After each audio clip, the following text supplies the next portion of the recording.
Hi guys, it's Chloe and welcome back to my channel.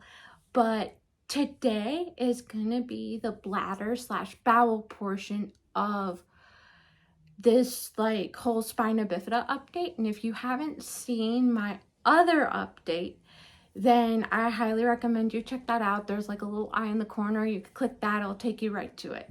And I am so excited to get into this video. And on that note, we're gonna get started.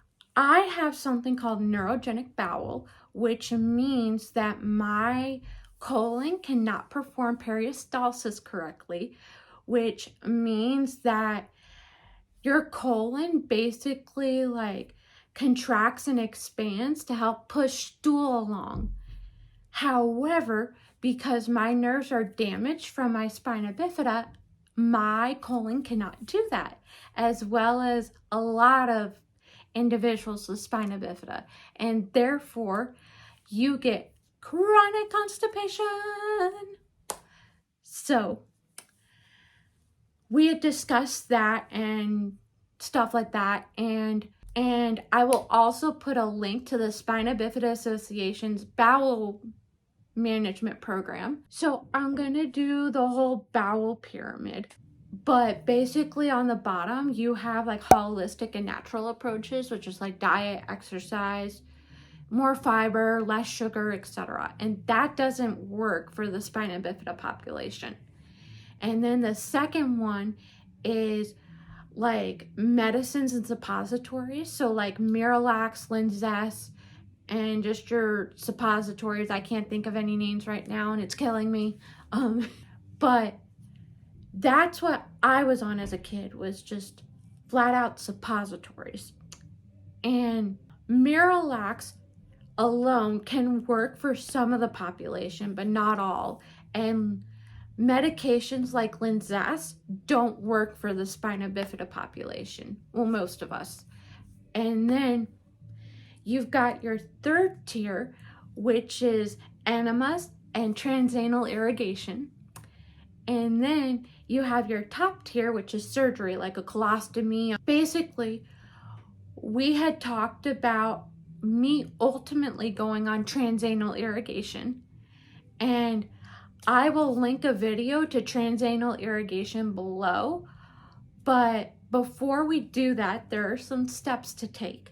So the first one is I had to do a good clean out that they recommended to me. And if you want to know what that clean out is, let me know in the comments and I can definitely do another video on that. And then after that, they said I could either go back on the Miralax or I could start doing fleet enemas, because they don't want me to do Thai right away, because my nurse coordinator at the clinic and the urologist said that that's one of the most common ways that individuals with spina bifida can be traumatized, is because, especially kids, because they're like doctors and stuff will just yeet them onto the Thai right away instead of working slowly and building their way up with fleet enemas and then going to Thai. So I'm going to do fleet enemas first, and sometimes health insurance will cover them, sometimes they won't, but when they don't cover it, she said all else fails, she could try to get me some saline covered by health insurance and I can just reuse the bottle and clean it every time. And that is basically it as far as like my bowels. And what we're going to do is we're going to slowly increase the amount of saline and then we'll do the Thai. But while I'm doing all this fleet enema stuff, I'm going to try to obtain the Thai, the TransAnal irrigation, because she said it's not impossible to get.